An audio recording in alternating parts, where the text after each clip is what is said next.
भाई का नाम क्या है? देखा है मैंने लोगों को हंसते हुए मेरे मुंह पे, हंसी बदल गई स्माइल में जब जेब में बजे थोड़े रुपए। चलना चाहते आज साथ मेरे, जिन्हें पहले लगता था रास्ता खराब। Hi guys, myself Shubham Sharma, and in today's video we would be discussing about IELTS examination. That is each and everything related to IELTS we would be covering here. Right from the fee structure, the countries in which it is accepted, number of attempts one can take of IELTS exam. Then at the last we would be covering about the format, that is how the subject and the time duration is allotted for each and every subject in IELTS examination. So before moving forward onto our screen, I would just request you to subscribe to our channel by clicking on the subscribe button at the corner, because it gives us a lot of motivation so as to make more and more informative videos for you. So I would urge you to subscribe the channel. Like और share ठोक दीजिए महाकाल का दबाकर like और share ठोक दीजिए। पूरा साल मेहनत करता हूँ आपके लिए बेटा, ऐसा नहीं चलेगा, ऐसा नहीं चलेगा। Without wasting your time, let's move on to our screen. So first of all, as you may see, what's the full form of IELTS examination? Basically it is International English Language Testing System. Then the next question arises, why we should give the IELTS examination? That is, who can give the IELTS examination? Basically, the IELTS examination is given if you want to study in abroad or work in abroad, or you want to migrate to other country in which English is a native speaking language. Fine. Then the question arises that what the scale of this examination. For that, I would like you to know that it is most popular test for English testing, and almost 2 million plus people appear for it each year. Then you may be thinking, then where it is accepted? That is, what's the acceptance of it? Basically, it is accepted in 10k plus organization. Okay. Then who conducts this examination? Basically, it is developed by Cambridge University expert, and it is conducted by IDP organization. The question arises, what's the frequency of the examination? That is IELTS examination. The frequency is 4 days per month. Fine. That is, you may give 4 times in each and every month. Then the question arises, what's the eligibility for it? Basically, so as to give the IELTS examination, you should be at least 16 years of age and you should have a valid passport. Fine. Then the number of attempts one may give. Basically, there is unlimited attempts for the IELTS examination which an individual can give. Then the question arises, what's the validity of the score once we qualify in it? Basically, the score is valid for 2 years.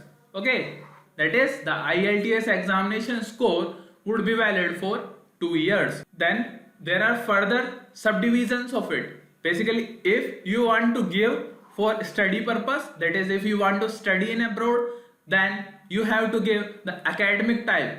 And if you are moving so as to work or migrating to English speaking countries, then you should give the general type. Fine. Then the question arises, what's the fee of it? Basically, the fee of IELTS examination is $200, which in Indian rupees you may say nearly equals to 15,000 rupees. Fine. Rupee 15,000. Fine. Then how many sections are there in IELTS examination? Basically, it consists of 4 sections: reading, writing, listening and speaking. Then the question arises, what's the test duration? The test duration is simply 2 hours and 45 minutes. Then what's the marking scheme? Basically, the marking of IELTS examination is done on band score. That is, you would be given a band score right from 1 to 10. That is, depending on your score, you would be getting a band mark. That is from 1 to 10. You may say it's a type of rating which IELTS examination gives to you. Then the result of it is basically declared in just 13 days. And the detailed text format we would be discussing in our next slide. So this is the test format for IELTS examination for both academic and general purpose. Basically, it consists of two parts, okay, that is receptive skills and productive skills. For receptive skills, it has basically two divisions in which listening consists of 40 minutes and reading consists of 60 minutes. And again, in listening part, as you may see here, it consists of 4 parts, okay, and reading consists of again 3 parts. In listening section, it consists of 40 questions, and in reading section, it also consists of 40 questions. In listening section, first 30 minutes, since the total time is 40 minutes, first 30 minutes would be allotted so as to write your solution in the question paper, and the last 10 minutes would be given so as to write your solution from the question paper to the answer sheet. In the reading section, if you are giving for the general purpose, then it consists of 40 questions, and if you are giving for the academic purpose, then it consists of long paragraph in 3 sections, from which you have to give the 40 questions answer. Now moving to the productive skills, it consists of writing and speaking. Writing is basically for 60 minutes and speaking is for 16 to 14 minutes, which we will discuss in the next slide, since there is less space available in this slide. Fine. Then the writing part is further divided into T1 and T2, that is task 1 and task 2. Task 1 is for 20 minutes and task 2 is for 40 minutes. For the general purpose, if you are giving the examination, task 1 consists of letter and task 2 consists of essay. Fine. And if you are giving for the academic purpose, then task 1 consists of a summary which you have to write by seeing an image. Fine. Then task 2 consists of essay part. Let's move on to our next slide for further details. As you may see here, the productive skills part, the T1 consists of, that is the task 1 which we were learning in the last slide. We have to answer, that is the task 1, at least 150 words, that is the minimum threshold for it.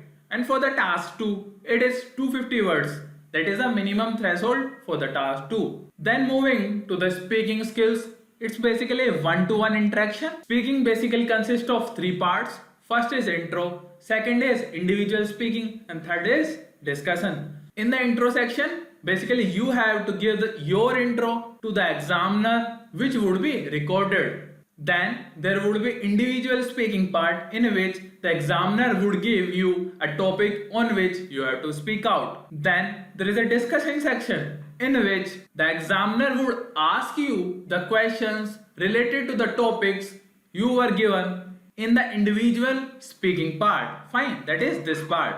Okay, on this part the question would be asked in the third section, that is discussion section. Then the listening, writing and reading part, it is continuous without break. There would be no break between them. Fine, that is you have to give listening, reading, writing part in one go.